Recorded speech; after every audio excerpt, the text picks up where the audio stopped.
વડીલોનું જે વર્તન છે એ કદાચ બાળકો માટે બહુ મોટું શિક્ષણ છે અને કદાચ અહીંયા આપણે ક્યાંક ભૂલ ખાઈ રહ્યા છીએ અને એના કારણે આ વસ્તુ દિવસે ને દિવસે વધતી જાય છે. દલીલબેન, એક સવાલ એ થાય કે મા બાપની વાત નીકળી છે. મા બાપ જ્યારે છોકરો ઘરની બહાર જાય ત્યારે એને કંઈ પણ પ્રશ્નો પૂછવામાં આવતા નથી, બિંદાસ જાય છે. જ્યારે છોકરી બહાર જાય ઘરની તો એના મા બાપ એમ કહે છે કે તું સંભાળજે, તું ધ્યાન રાખજે. આ જ વાક્યો કેમ છોકરાને આપણે કહેતા નથી? બિલકુલ તમારી વાત સાચી છે. આપણે ત્યાં ગુજરાતમાં જ નહીં આખા દેશમાં પિતૃપ્રધાન માઇન્ડસેટ જોવા મળે છે, પેટ્રિયાર્કલ માઇન્ડસેટ. એના કારણે થાય છે એવું કે પિતાએ જે કંઈ વર્તન કર્યું છે એ એનું બાળક કાયમ જુએ છે. પિતાએ હંમેશા પોતાની પત્નીને એટલે બાળકની માતાને કામ ચીંધ્યું જ છે, કાયમ જ એને રોકી ટોકી જ છે, કાયમ જ દીકરીને પણ રોકી ટોકી છે. પણ એ જ કારણે મહિલાઓ આજે સુરક્ષિત રહી નથી. એ ગુજરાત હોય કે દેશનું કોઈ પણ રાજ્ય હોય તો હવે ઘરથી તો શરૂઆત કરવી પડશે આપણે. બિલકુલ, આ જ હું વાત આપને કહી રહી છું કે છોકરાએ આ જ વસ્તુ હંમેશા જોઈ છે અને એના કારણે એને પણ એમ થાય છે કે છોકરી એક ટૂલ છે, આપણે એનો ઉપયોગ કરી નાખીએ. ખરેખર આ ઉપયોગ એને કરવાનો નથી. આ વાત એને એના ઘરમાંથી આવવી જોઈએ. અને બીજી મને એક વાત એ પણ લાગે છે કે આગળની પેઢીએ બહુ જ સ્ટ્રગલ કરીને બધું ભેગું કર્યું. છોકરાઓને એકદમ સરળતાથી બધી ચીજ વસ્તુ મળી ગઈ, સુવિધાઓ મળી ગઈ, વાહનો મળી ગયા, એની ઉંમર પૂછ્યા વગર માતા પિતા એને આપવા માંડ્યા. એના કારણે એને એમ થયું કે બસ હવે મને તો બધી બહુ ફ્રીડમ મળી છે, પણ એની સાથે સંકળાયેલી રિસ્પોન્સિબિલિટી એ મેળવી ન શક્યો અને પરિણામ એ આવ્યું કે એને ક્યારેય પણ રસ્તા ઉપર એક્સિડન્ટ પણ કર્યા અને એ સમયે માતા પિતા એને બચાવવા આવે છે. એક સરસ વાત છે કે એક પિતા એના દીકરાને એક ચોરી નો માલ ઘરમાં રાખતા જુએ છે. પિતા તરત જ એને રોકે છે, છોકરો રોકાતો નથી. એટલે પિતા પોલીસ સ્ટેશનમાં જઈને ફરિયાદ કરે છે કે મારા દીકરાએ ચોરી કરી છે, તમે એને પકડી લો. એ પિતા એની સાથે જ છે અને પછી બીજી જ ઘડીએ પિતા એમ કહે છે કે એને જે શિક્ષા કરો એ મને કરો, એટલા માટે કે એને હું નીતિમત્તાનું શિક્ષણ આપવામાં કાચો પડ્યો. પરેશભાઈ, આજનો મા બાપ ઉલટા છે. જો પોતાના દીકરાએ કોઈ ગુનો કર્યો હોય તો એના બચાવમાં ઉતરી આવશે અને ક્યાંક ને ક્યાંક આ સ્થિતિ, આ બચાવની સ્થિતિ આગળ જઈને ભયંકર સ્વરૂપ ધારણ કરી શકે છે. તો યુવાઓની માનસિકતા જે છે હવે બીમાર થઈ રહ્યા છે. કેમ આ પ્રકારની જે વાસ્તવિકતાઓ સામે આવી રહી છે, બળાત્કારની ઘટનાઓ બની રહી છે, ક્યાંક રેવ પાર્ટીઓ કરે છે, દારૂના રવાડે ચડી ગયા છે, બહુ ખરાબ રસ્તે ચડી ગયા છે યુવાનો. ઘણા બધા સારા રસ્તાઓ પણ ચડી ગયા છે, પરંતુ ખરાબ રસ્તાઓ યુવાનો વધારે પકડી રહ્યા છે. તો આ પાછળ જવાબદાર કોણ? જેવી રીતે બેને વાત કરી એ રીતે સ્વતંત્રતા અને સ્વચ્છંદતા વચ્ચેની જે પાતળી ભેદરેખા છે, કદાચ એ સમજવામાં આપણે બહુ મોટી ભૂલ કરીએ છીએ. બીજી વસ્તુ વાત કરું તો બાળકોને કાયદાનું ઉલ્લંઘન ન થાય એ માટે જે સતત ટકોર થવી જોઈએ, કદાચ આ ટકોર થતી નથી. ઇવન વડીલો પણ એવું માનતા હોય છે કે ચાલો ઇટ્સ ઓકે, આપણે થોડુંક આગળ પાછળ કરાવીને આપણે હિટ એન્ડ રન કેસ હમણાં જે કંઈ થયા છે ને જે ન્યૂઝપેપરમાં એક ચાલે છે એ વસ્તુ આપણી સામે દેખાડે છે કે વડીલો એને ઘણા બધા છાવરતા હોય છે અને એવા સંજોગોની અંદર કદાચ આ સ્વચ્છતા આપણી સામે બહાર આવી રહી છે. અને મને એવું લાગે છે કે આની અંદર કાઉન્સેલિંગ કરવાની અંદર પેરેન્ટ બહુ કાચા પડ્યા છે. બિલકુલ, આ મહત્વની વાત. કદાચ એવી વાત લાગે છે કે એક દીકરી જ્યારે એડોલેસન્સ બને છે, જ્યારે કિશોર અવસ્થામાં આવે છે, ત્યારે એવા સંજોગોની અંદર એની માં અથવા તો માની અંદર કદાચ પૂરી સમજણ ન હોય તો કુટુંબની કોઈ જવાબદાર વ્યક્તિએ એને વાસ્તવિકતાનું ભાન કરાવવું પડે કે બેટા હવે જ્યારે તું સમાજમાં જઈને પગ મૂકીશ ત્યારે કેટલા થ્રેટ પાર્ટ, કેટલા વસ્તુઓથી ધ્યાન રાખવાનું છે. કદાચ આ કાઉન્સેલિંગ છે ને એ એક માધ્યમને આ બ્રિજ કરવા માટે થઈને બહુ જરૂરી અત્યારે સમયની માંગ હોય એવું અત્યારે અમને લાગી રહ્યું છે. બિલકુલ આપણે ચર્ચા કરીશું, પરંતુ એક વાત કહેવાની કે દર્શક મિત્રો, આજે જે ચર્ચા કરી રહ્યા છે કે દેશનું જે યુવાધન છે જે રસ્તો ભટક્યું છે અને જે રીતે છાસવારી ઘટનાઓ બની રહી છે બળાત્કારની, તો ક્યાંક ને ક્યાંક આપણા ઘરથી જ શરૂઆત કરવી પડશે. મા બાપે પહેલ કરવી પડશે, સમાજે પહેલ કરવી પડશે. ત્યારે ને ત્યારે પોતાના ઘરના દીકરાઓ દીકરીઓ સુરક્ષિત રહે છે અને સમગ્ર દેશના ભાવિનું ઘડતર કરશે. હાલ રોકાઈશું વિરામ માટે, પરંતુ આપ ક્યાંય ન જતા અન્ય પાસાઓ જોઈશું કે શા માટે યુવાધન અલગ રસ્તા પર ચડી ગયું છે.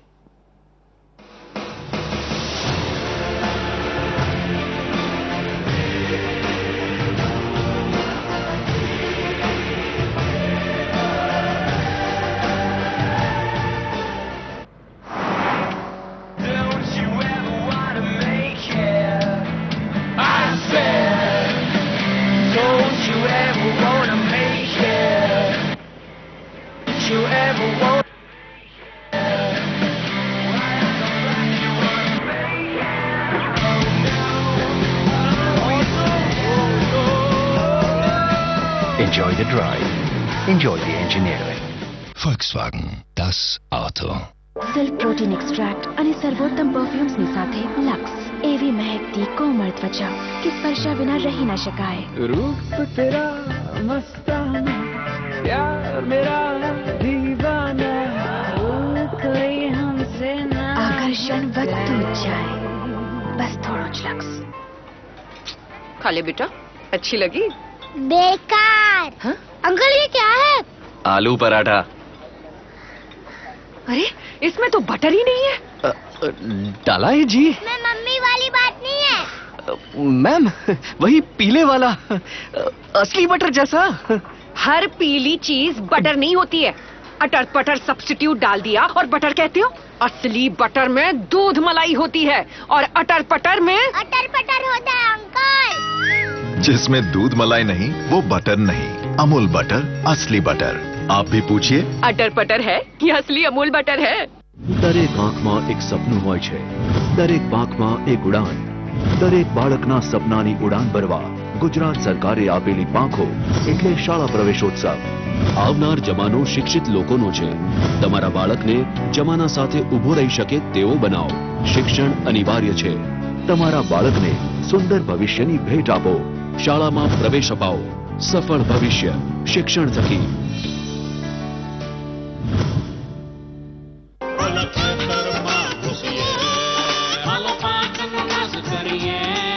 હવે જંગલી જનાવરોથી તમારા કિંમતી પાકને બચાવવા લગાવો મોનેક્સ ફેન્સ ગાર્ડના ઝટકા. હવે ખેતથી તમારી રોજડા ભૂંગળા આજે મોરેક્સથી ફેન્સ ગાર્ડ. હવે છટકા લગાડી જંગલી જાનવર બચાડી કરો પાકની સુરક્ષા કાયમ. મોનેક્સ ફેન્સ ગાર્ડનો ઝટકો પાકની સુરક્ષાનો સાચો રસ્તો. હવે છટકા લગાડીએ કાયમ. खेल खेल में खूबसूरत डव कहता है क्यों नहीं. हाँ कभी चोटें लगेंगी, बचपन से होगी खींचातानी, पर हर बार उठ के बस यूं ही खेलो. डव इंटेंस रिपेयर में है केराटिन एक्टिव्स. डैमेज रिपेयर करें और तुम्हें बनाए खेल खेल में खूबसूरत. Go play.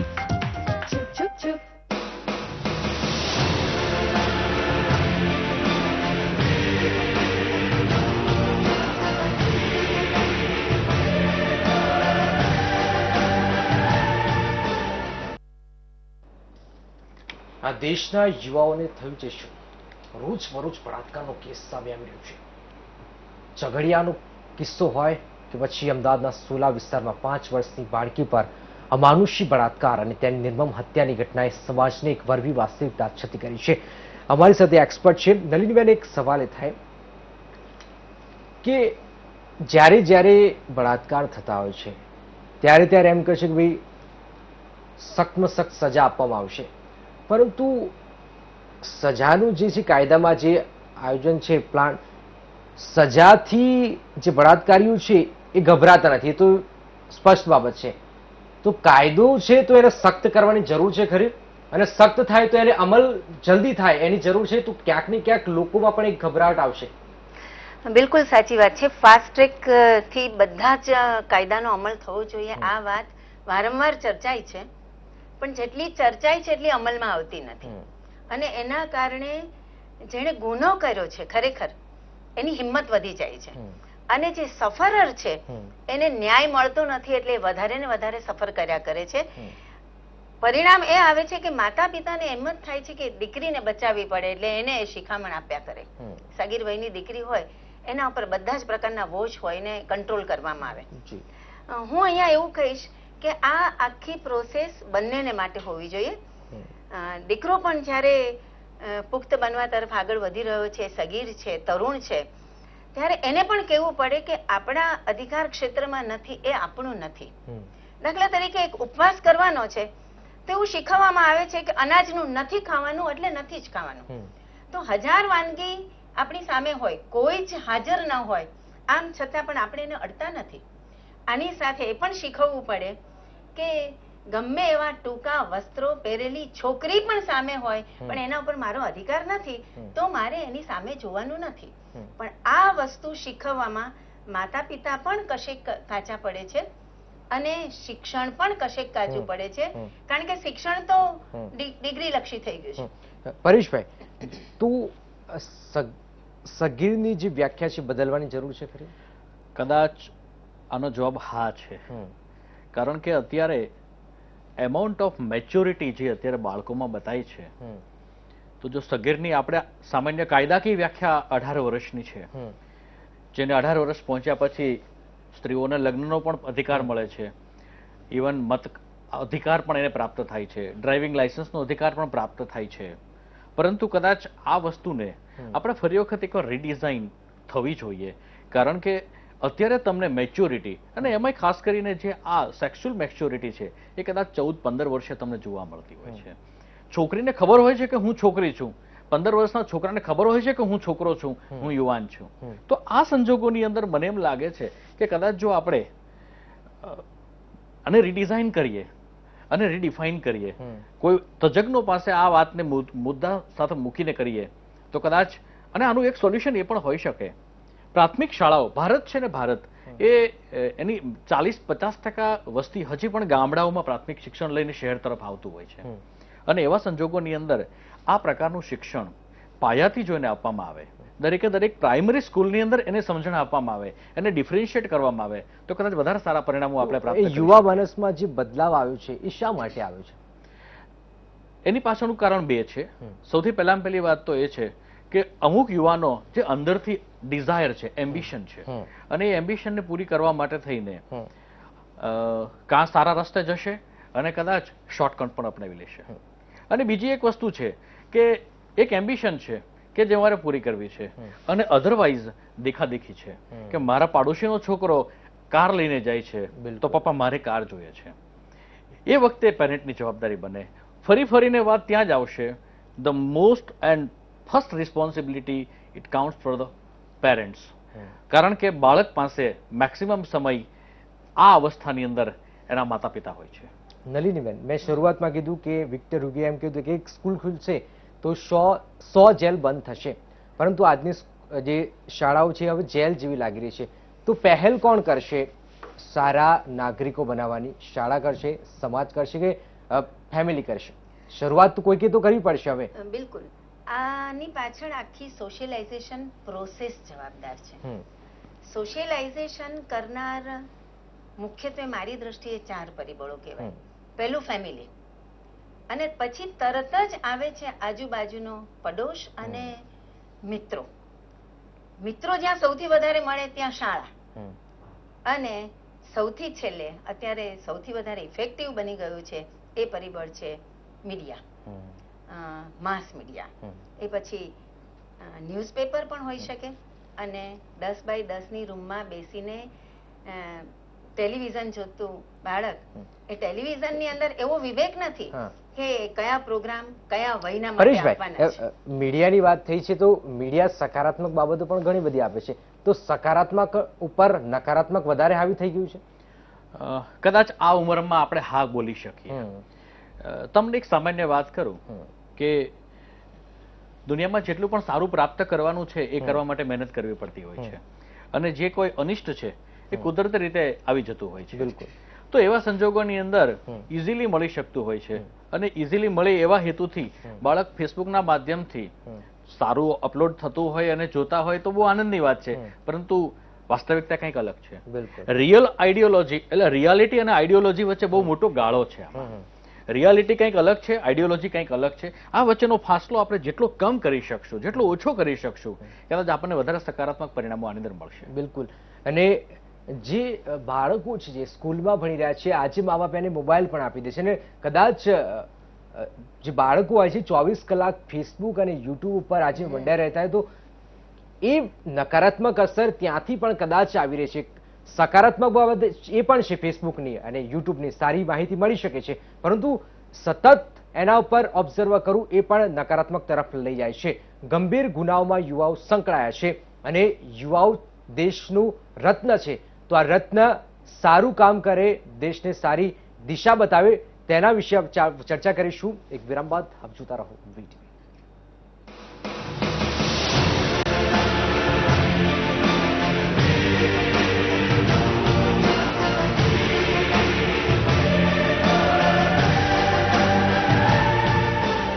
બીમારીઓ અલગ છે પણ પ્રોબ્લેમ એક જ છે બંનેનો, જંતુઓ. ત્વચા પર રહી જાય તો સ્કિન ઇન્ફેક્શન, જોયું? અને જો અહીંથી અંદર ગયા તો સ્ટમક ઇન્ફેક્શન. ઇલાજ અંદરનો હોય કે બહારનો, સુરક્ષા એક જ છે. Life boy? નવો લાઈફ બોય પૂરા 10 ઇન્ફેક્શન્સ વાળા જંતુઓથી બચાવે છે. 10 ઇન્ફેક્શન્સ વાળા જંતુઓ, એક સુરક્ષા. નવો લાઈફ બોય. મારો વિશ્વાસ છે કેશ કિંગ આયુર્વેદિક તેલ, જે બન્યું છે 16 વિશેષ આયુર્વેદિક તત્વોથી. કેશ કિંગ રાખે મારા વાળની સાર સંભાળ અને બનાવે એમને લાંબા, કાળા અને ઘટ્ટ. Kesh King, the king of hair oils. Silk protein extract અને સર્વોત્તમ પરફ્યુમ્સની સાથે લક્સ, એવી મહેકતી કોમળ ત્વચા કે સ્પર્શા વિના રહી ન શકાય. रूप तेरा मस्ताना, प्यार मेरा दीवाना, कोई हमसे ना हो जाए. रूप तेरा मस्ताना, આકર્ષણ વધતું જ જાય, બસ થોડો જ luck.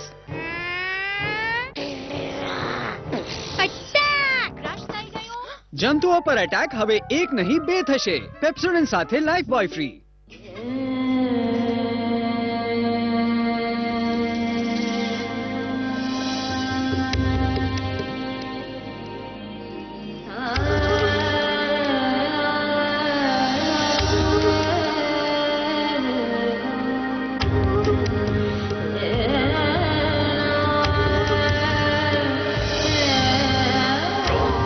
Sankalp Bridal Collection from Kalyan Jewelers.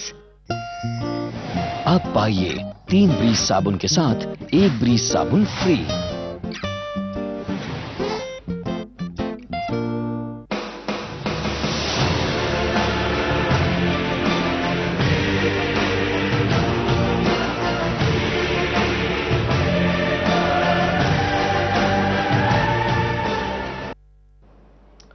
યુવા અને ગુનાખોરી.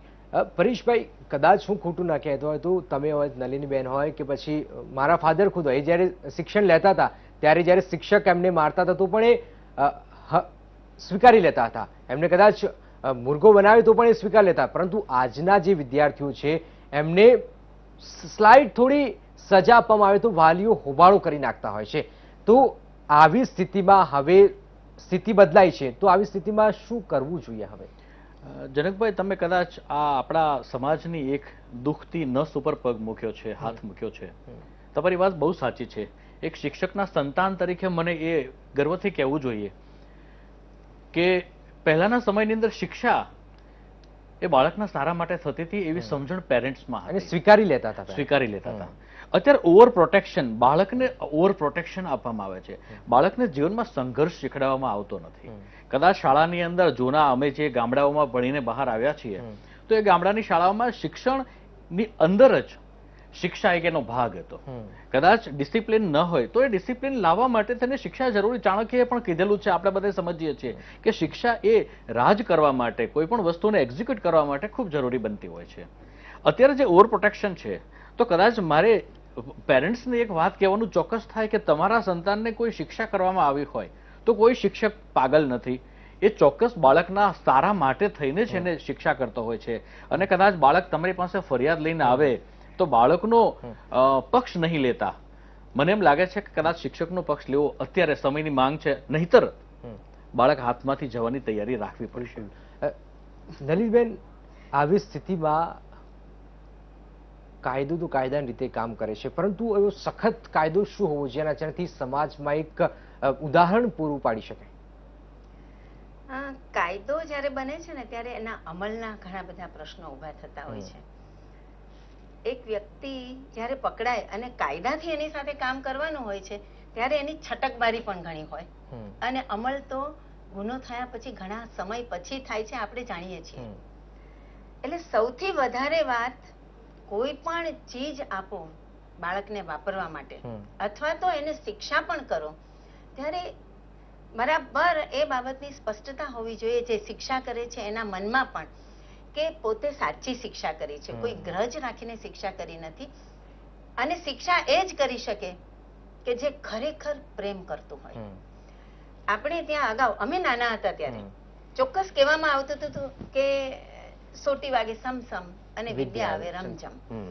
પણ અમને બહુ ક્લિયર હતા અમારા મનમાં કે અમારો શિક્ષક અમારો વાંક હશે તો અમને ચોક્કસ મારશે અને એ પણ મારનાર આજે એ સ્થિતિ બદલાઈ. પરેશભાઈ, આજનું શિક્ષણ માછલીને ઉડતા શીખવે છે અને પક્ષીઓને તરત શીખવે છે. આ શિક્ષણ આજનું થઈ ગયું છે, એમાં તમે પણ સંમત છો.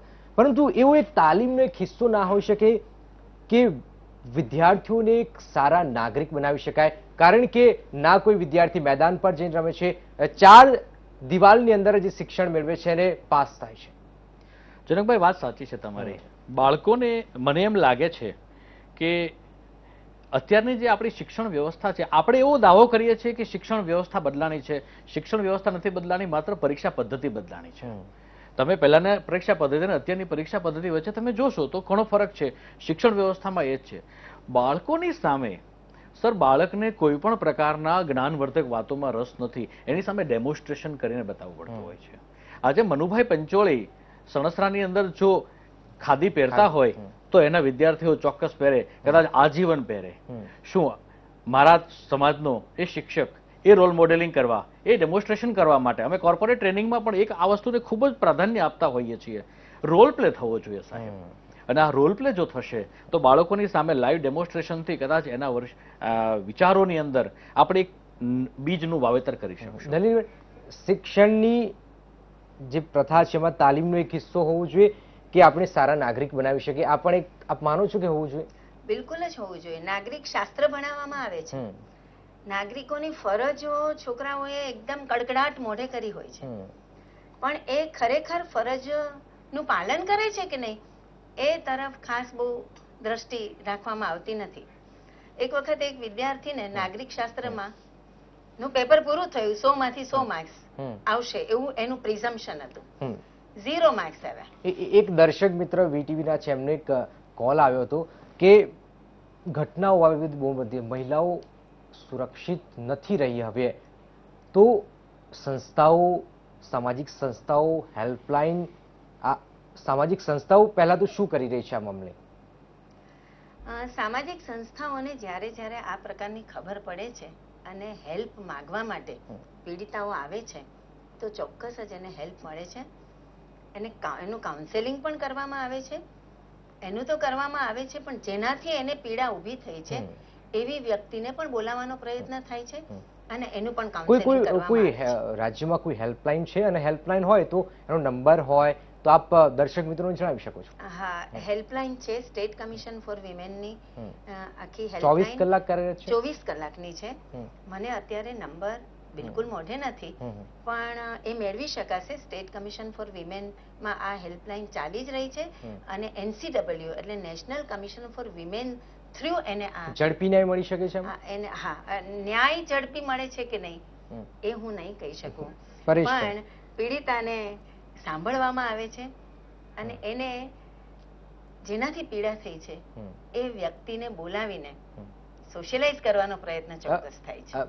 ઘણા બધા હું પણ એટલું જ, વોટ્સઅપ અને ફેસબુક છોકરાઓ આજે વાપરતા થઈ ગયા છે. મા બાપે શું તકેદારી રાખવી જોઈએ? વોટ્સઅપ, ફેસબુક બાળકોને અપાતી ફેસિલિટી અતિરેક થઈ રહ્યો છે એમ. ચોક્કસ, અને અતિ સર્વત્ર વર્જે તેવું આપણા શાસ્ત્રમાં પણ કહેલું છે.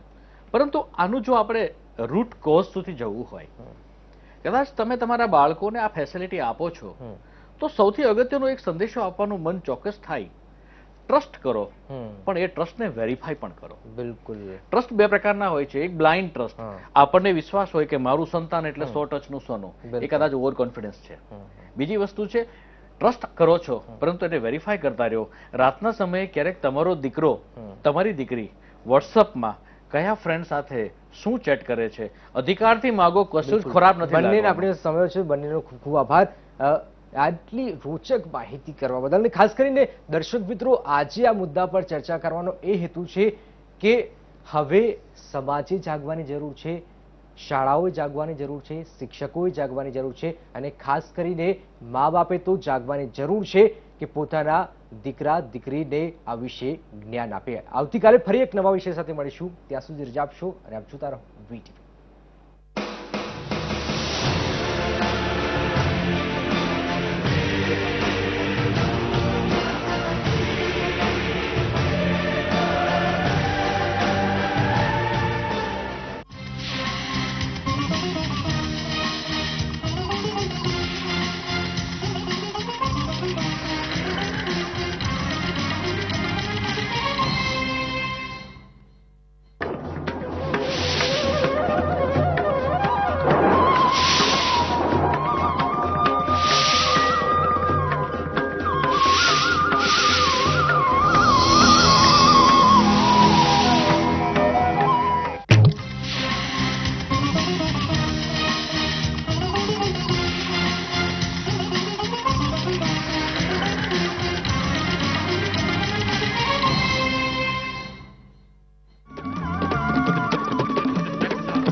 નમસ્કાર, પ્રાઇમ ટાઈમ ન્યૂઝ સાથે હું છું તોરલ. સમાચારની શરૂઆત કરીએ હેડલાઇન્સથી. મોદી પર છવાયો ફૂટબોલ ફીવર. ફીફાની સ્ટેમ્પનું અનાવરણ. લોકોને ખેલકૂદમાં આગળ વધવા આહવાન. अच्छे दिन आने वाले हैं. नर्मदा डैमની ઊંચાઈ 17 મીટર વધારવાની મંજૂરી. 8 વર્ષ જૂની માંગણીનો અંત. મોદી સરકારના મંત્રી નિહાલ ચંદને કોર્ટની નોટિસ. બળાત્કારના મામલે જયપુર કોર્ટે નોટિસ ફટકારી. બળાત્કાર રૂટીન છે. યુપીની કથળતી કાયદો અને વ્યવસ્થા વચ્ચે ડીઆઈજીનું શરમજનક નિવેદન. મુંબઈની કેમ્પાકોલા સોસાયટીના લોકોનું ઘર આજે છીનવાઈ જશે. કમ્પાઉન્ડ ખાલી કરવા અપાયેલી મહેતલ. પૂર્ણ રહેવાસીઓમાં રોષ. વિશાળા સિક્કા ઇન્ફોસિસના નવા એમડી અને સીઈઓ તરીકે નિયુક્ત કરાયા. ઓગસ્ટથી સંભાળશે પદભાર.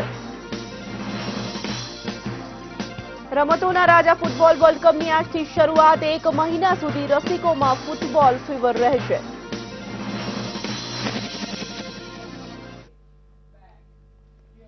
ફૂટબોલનો મહાકુંભ આજથી શરૂ થઈ રહ્યો છે. 32 દેશોના ખેલાડીઓ લોકોને મંત્રમુગ્ધ કરશે. નાના મોટા સૌ કોઈ ફૂટબોલના કાયલ હોય તો આ લિસ્ટમાં હવે દેશના વડાપ્રધાન નરેન્દ્ર મોદીનું નામ પણ ઉમેરાયું છે.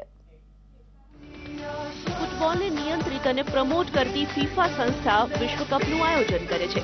ફૂટબોલ પાછળ દીવાના લોકોના દેશ એવા બ્રાઝિલમાં આ મેગા ઇવેન્ટ શરૂ થઈ રહી છે. ત્યારે અબાલ વૃદ્ધો આ રમતના ચાહકો છે. ફીફાના મતે દરેક વિશ્વકપ વખતે આ રમતના ચાહકો વધતા જાય છે. આ વખતના વર્લ્ડ કપમાં એક એવા ચાહકનું નામ ઉમેરાયું છે જેના ચાહકો દેશ અને દુનિયામાં લાખોની સંખ્યામાં છે.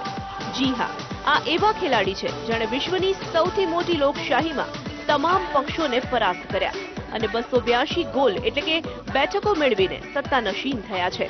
આ ખેલાડીનો જાદુ એવો છે કે તેમના વિરોધીઓ પણ તેમના માસ્ટર સ્ટ્રોકના કાયલ છે. તેમની ટીમ ભલે લાખોની હોય પણ ગોલ તો તેઓ એકલા જ કરે છે અને પરાસ્ત કરતા રહે છે સામેની ટીમ અને ટીમના ખેલાડીઓને. ગોલ પણ પોતે નક્કી કરે છે અને સાથી ખેલાડીઓને દોડાવીને પોતે જ ગોલ કરે છે. રાજકીય મેદાનમાં ફાઉલ થયા પછી પણ ફાયદો સામેની ટીમને ન મળે તેનું ખાસ ધ્યાન રાખે છે અને સામેની ટીમના ખેલાડીની ભૂલને કારણે પોતાને મળેલી પેનલ્ટી અને કોર્નરનો લાભ લેવામાં આ ખેલાડી માહેર છે. હવે તમને નામ જાણવાની ઉત્સુકતા નહીં હોય કારણ કે તમે જાણો છો ફૂટબોલના આ ડાય હાર્ડ નવા ફેનને, નરેન્દ્ર મોદી. જી હા, આપણા વડાપ્રધાન નરેન્દ્ર મોદી. નરેન્દ્ર મોદી પર પણ છવાયો છે ફૂટબોલનો ફીવર. મોદીએ તેમના સત્તાવાર નિવાસ સ્થાનેથી આજે ફીફા વર્લ્ડ કપની સ્ટેમ્પ બહાર પાડી છે અને પોતે આ રમતના કેવા ફેન છે તેની વાતો કરી છે. ગોલને માટે જીવતા નરેન્દ્ર મોદી અને ગોલની રમત ફૂટબોલમાં ખૂબ સામ્યતાઓ છે. ફર્ક માત્ર એટલો છે કે રમતના મેદાનમાં ફૂટબોલ 30 ખેલાડીઓ રમે છે અને રાજકારણના મેદાનમાં નરેન્દ્ર મોદી એકલા એક તરફ અને બીજી તરફ તમામ ખેલાડીઓ હોય છે. Bureau report, VTV. નરેન્દ્ર મોદીએ બુધવારે સંસદમાં ગુનેગારોથી મુક્ત બનાવવા માટે વિશ્વાસ આપ્યો હતો પરંતુ બીજા જ દિવસે તેમની સરકારના મંત્રીને બળાત્કારના મામલે કોર્ટ તરફથી